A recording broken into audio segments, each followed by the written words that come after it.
Et nous sommes de retour au plateau pour la dernière partie de cette émission. Nous abordons notre quatrième et dernier sujet. Nous parlons donc du Togo. Le nouveau règlement intérieur de l'Assemblée nationale sanctionne les absences. Nous en parlons avec nos invités puisque les députés et les nouveaux députés togolais se sont réunis à nouveau ce jeudi pour continuer les travaux et discuter du règlement intérieur. On sait qu'à l'SSR inaugural, il était question de la formation d'une commission qui devait travailler sur le règlement intérieur à chaque législature. Le règlement intérieur est réadapté aux nouvelles réalités et c'est ce qui est fait pour cette législature également. Les députés se sont donc retrouvés ce jeudi pour faire des discussions sur la proposition. Ils ont adopté un nouveau texte qui doit être soumis à la Cour constitutionnelle pour valider sa constitutionnalité avant qu'il n'entre en vigueur. Plusieurs décisions sont prises dans ce règlement intérieur, plusieurs articles, mais nous allons nous attarder sur un aspect qui fait partie des innovations apportées à ce règlement intérieur de l'Assemblée nationale. C'est les sanctions qui visent ceux qui s'absentent aux sessions, aux plénières de l'Assemblée. Il a dit que si des députés s'absentent à trois plénières sur 4 sans justification valable, ils seront sanctionnés. Cela pourrait même conduire peut-être à leur démission, disons-le comme cela. Il faudrait que les tests d'abord soient soumis au Conseil constitutionnel pour valider sa constitutionnalité avant qu'il n'entre en vigueur. Mais nous en parlons avec nos invités puisqu'on sait que déjà certains partis ont annoncé qu'ils ne siégeront pas. Est-ce que cette disposition est à considérer par rapport à ce qui a été dit au niveau de l'Assemblée nationale? Comment gère-t-on les cas? Quel est l'intérêt d'une telle disposition? Parce qu'on sait que dans les législatures précédentes, on note souvent que les députés ne sont pas tous au complet pour prendre certaines décisions. Vous voyez, lors des votes, ce n'est pas toujours pour ce qui était des 91 députés, ce n'est pas toujours les 91 qui viennent à chaque séance. Est-ce que c'est une manière pour éviter de telles situations? Qu'est-ce qui se cache derrière? Nous en parlons avec nos invités. J'ai bien envie de commencer par vous, Eric Johnson. Le nouveau règlement intérieur prévoit des sanctions pour les députés absentéistes. C'est une très bonne chose. Nous avons toujours constaté cela, que des députés ne viennent pas à l'Assemblée pour des sections ordinaires ou extraordinaires. Et le plus souvent, les gens se permettent de ne pas venir et d'ailleurs même de ne pas signaler leur absence au bureau de l'Assemblée nationale. Parfois,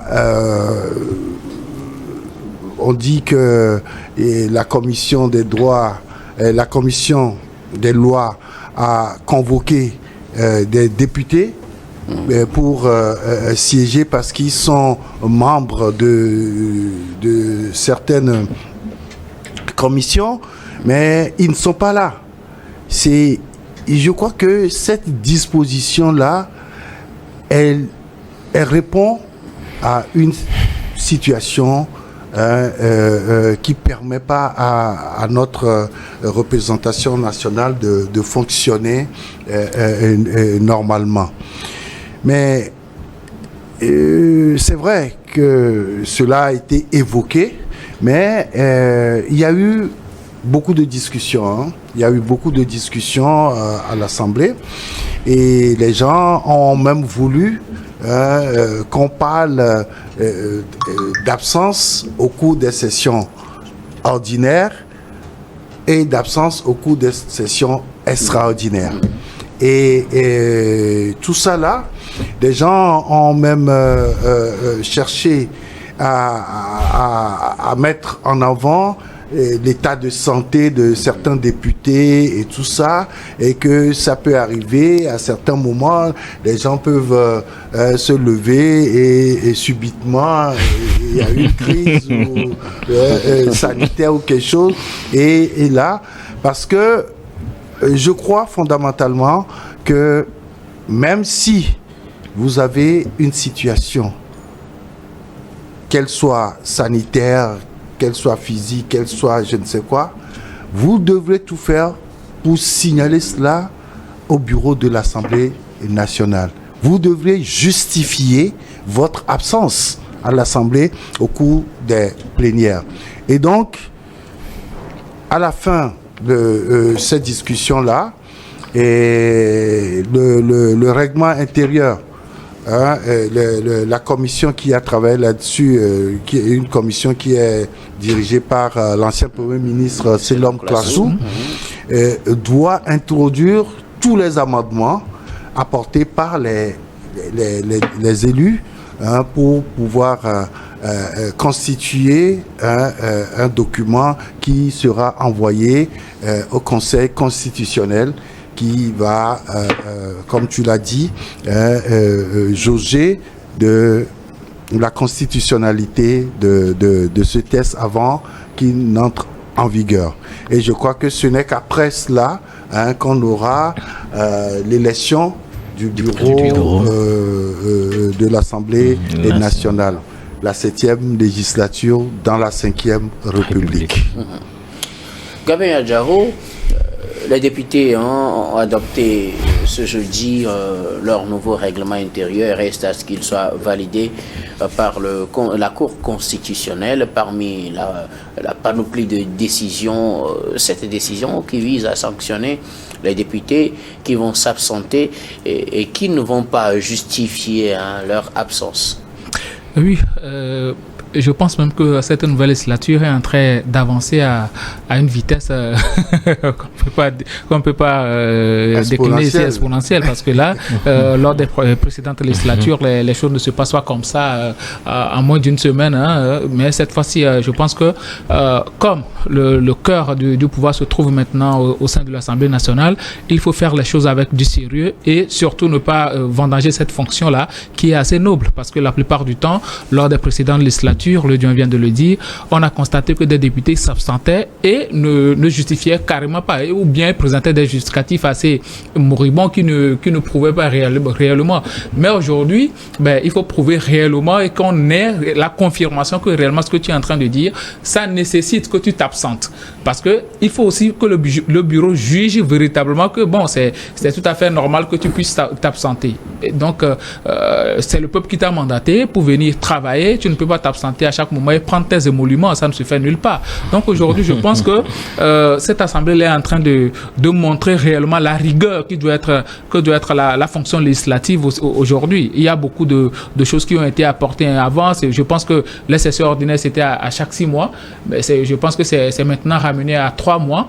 Donc ça veut dire que le travail législatif aujourd'hui, c'est au cœur même du pouvoir togolais. Donc pour moi, il faut mettre l'accent sur la rigueur au sein de l'Assemblée nationale. C'est très important. Les députés qui s'absentaient, qui faisaient des choses, qui partaient en mission, bien vont en voyage sans rien dire au bureau exécutif, je pense qu'aujourd'hui, ils sont quand même obligés de rendre compte, de pouvoir dire ce qu'il faut dire. Et quand tu t'absentes sans justificatif pendant un certain moment, tu ne feras plus partie des députés. Donc, tu es considéré comme démissionnaire, c'est tout à fait normal. Parce qu'on ne peut pas à chaque moment placer parmi les élèves assidus un élève qui fait à chaque moment des écoles buissonnières. Ça ne se passe nulle part. Donc aujourd'hui, comme on l'a dit, que le gouvernement est responsable devant l'Assemblée nationale aujourd'hui, il faudrait que les parlementaires eux-mêmes soient assez responsables et assez exemplaires pour que l'exécutif puisse les considérer. Donc je pense que c'est le règlement qui a été mis en place. J'espère que la Cour constitutionnelle va pouvoir accepter, surtout, il y a quelques amendements aussi, notamment au niveau de la composition du groupe parlementaire où Dama Djamagboa notamment dit que, pour constituer un groupe parlementaire, avant c'était 4 députés qui étaient nécessaires. Maintenant, elle demande à ce que ça soit 3, puisque les députés de l'opposition à l'Assemblée nationale, c'est le professeur Aimé Chaboré Gogué, monsieur Onyaran et madame Isabelle Amegavi. Jusque-là, les députés... Adjamagbo plutôt. J'ai pensé à mettre Isabelle Amegavi, salut à elle. Donc aujourd'hui, c'est ces 3 députés-là de l'opposition qui siègent pour le moment, puisque Maître Apévon et monsieur Jean-Pierre Fam ne se sont pas encore présentés à l'Assemblée nationale jusqu'au jour d'aujourd'hui. On ne sait pas encore leur décision finale, mais il me semble que sur le compte Twitter de monsieur Eric Dupuis, il a signifié que l'ANC ne va pas siéger au Parlement. Donc on ne connaît pas encore la position officielle des FDR.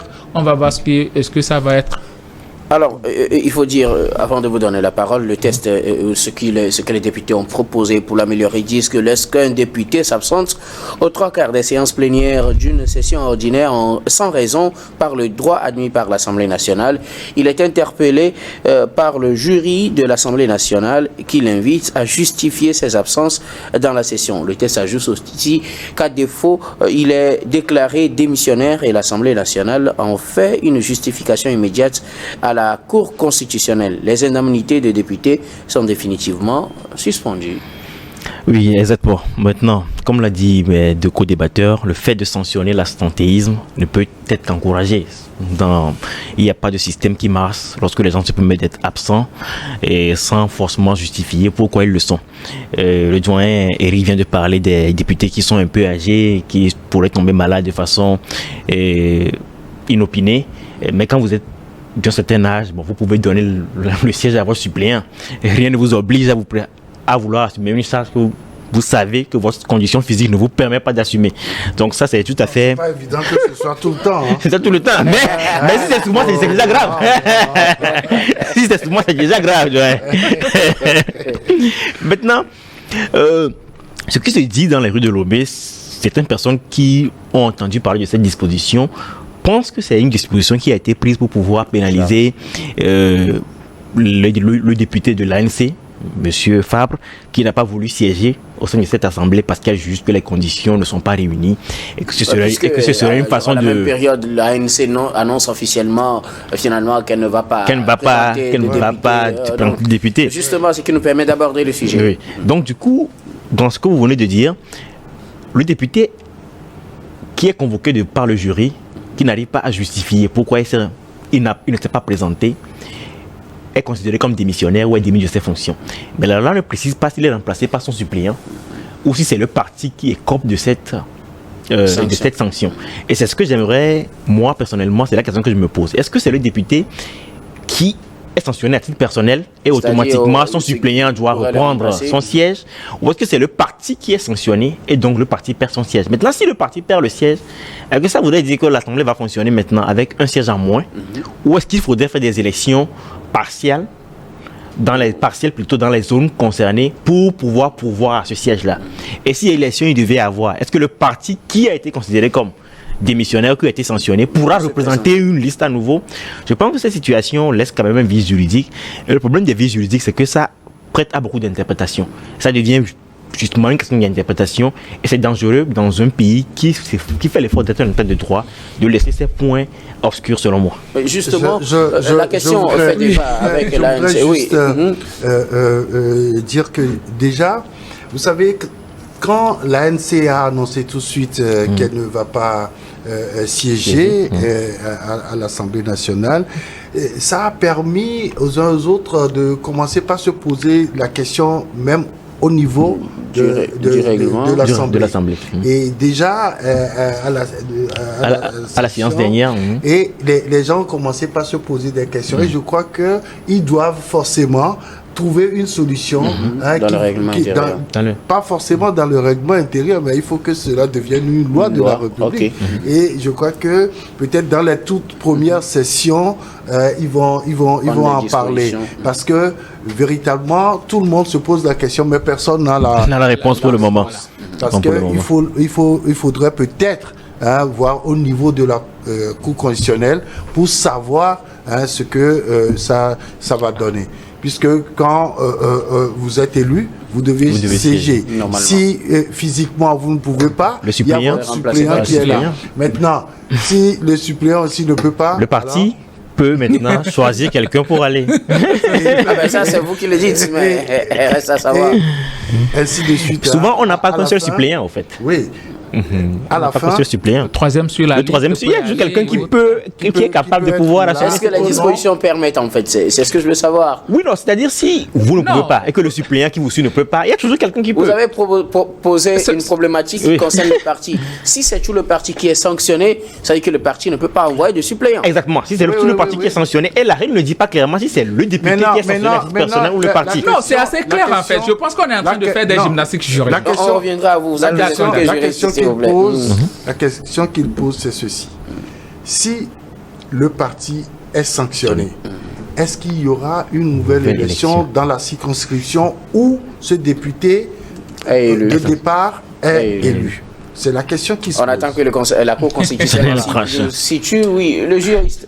Dites-nous, dans ce genre de situation, les règlements qu'on a connus, c'est pour des cas de vacances de poste. Oui. Pour les vacances de poste, on sait qu'il y a une procédure, le suppléant prend et puis c'est normal. Oui. Mais là, pour une législature qui commence et qu'un député élu annonce qu'il ne va pas siéger pour des raisons qu'on connaît, ou que le parti annonce qu'il ne présentera pas d'élu, c'est-à-dire que celui qui est élu ne va pas siéger, son suppléant ne va pas siéger non plus. Dans ce genre de situation, qu'est-ce qu'il y a lieu de faire?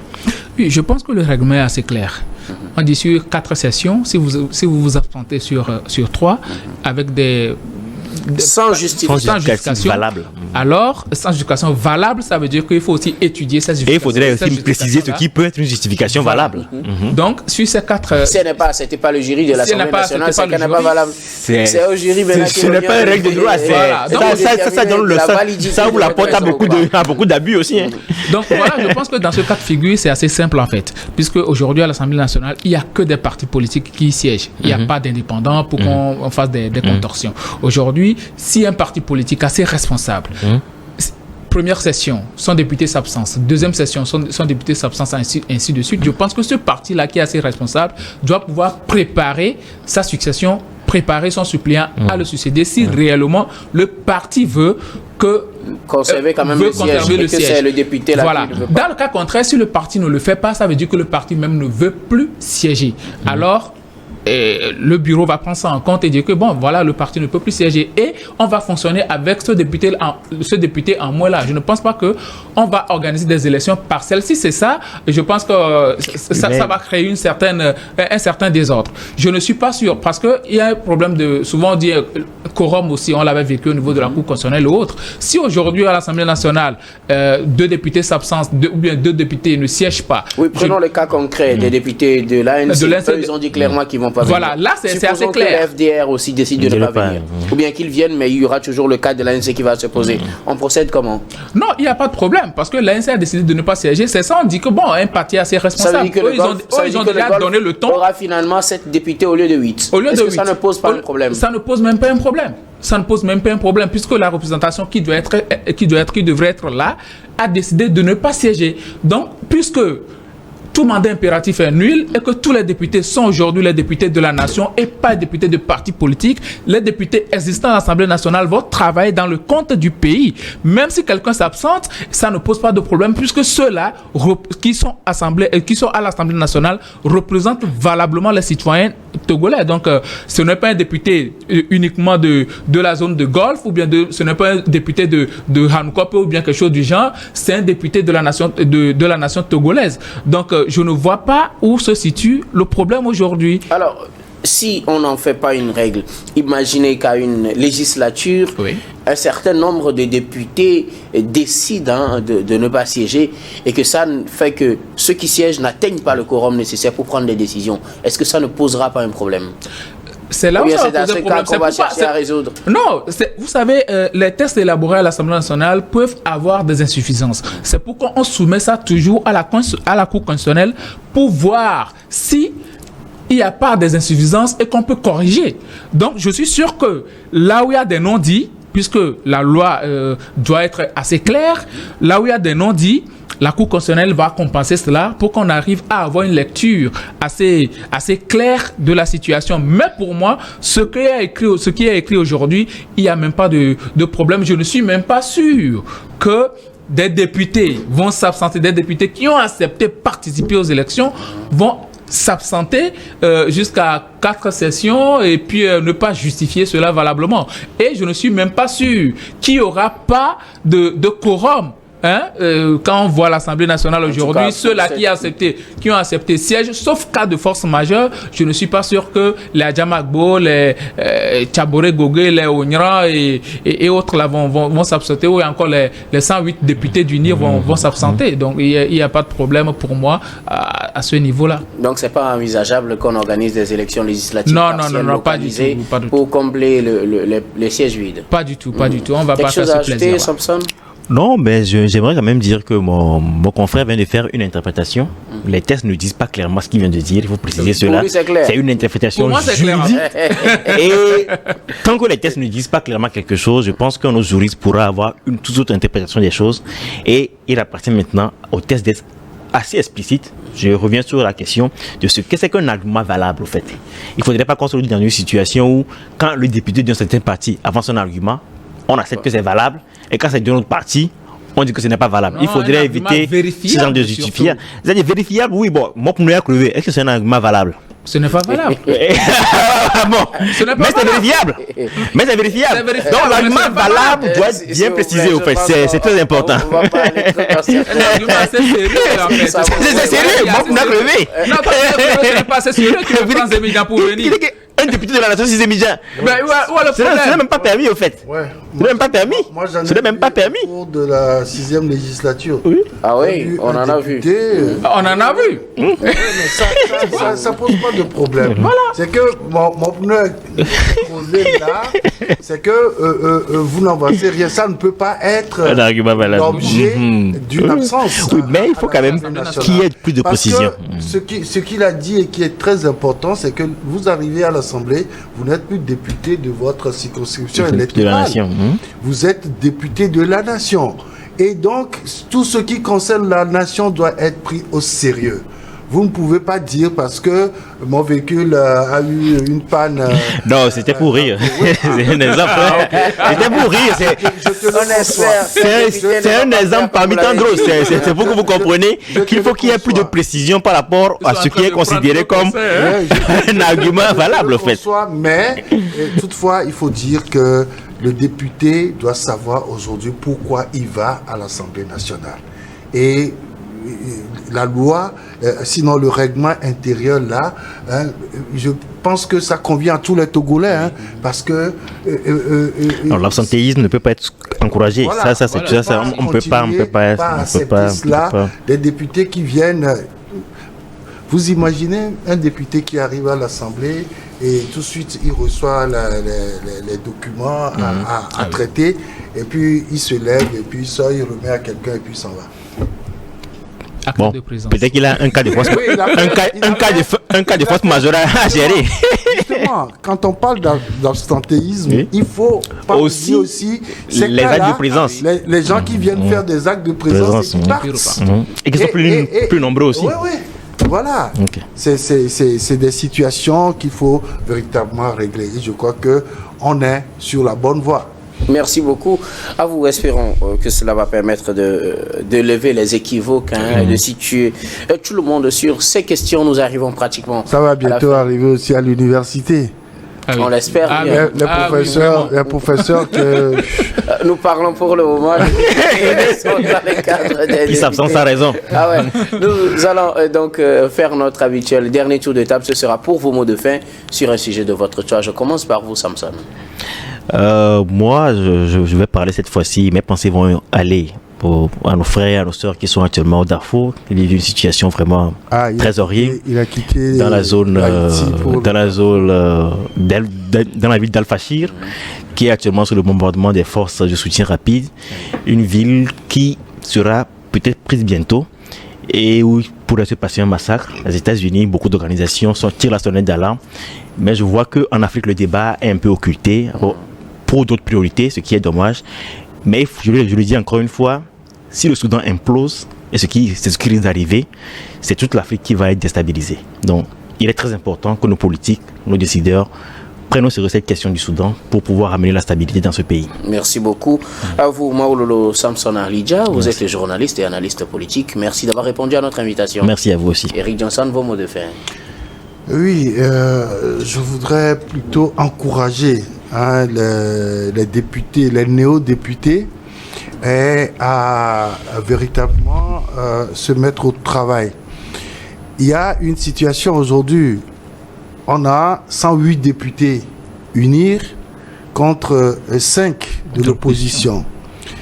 Mon inquiétude au départ était de savoir s'il y aura véritablement des débats de fond sur les propositions de loi, puisque là, il n'y aura qu'un seul parti. Mais si d'autres députés de l'opposition cherchent encore à quitter l'hémicycle, je pense que ce sera vraiment catastrophique. Parce qu'il faudrait quand même qu'ils soient là pour parfois sonner l'alerte même par rapport à certaines lois. Et ma foi, ce sont des Togolais qui ont voté pour eux et ils ne peuvent pas décevoir pour des intérêts, je ne sais pas comment les qualifier, mais il faudrait que tout le monde soit là pour que les débats soient des débats de haut niveau et que nous puissions trouver des solutions idoines aux problèmes qui nous accablent tous les jours, nous en tant que Togolais. Merci beaucoup. À vous, Eric Johnson, vous êtes journaliste, directeur de publication de l'Union. Merci d'avoir répondu à notre invitation. C'est moi. Gabin Adjaro, vos mots de fin.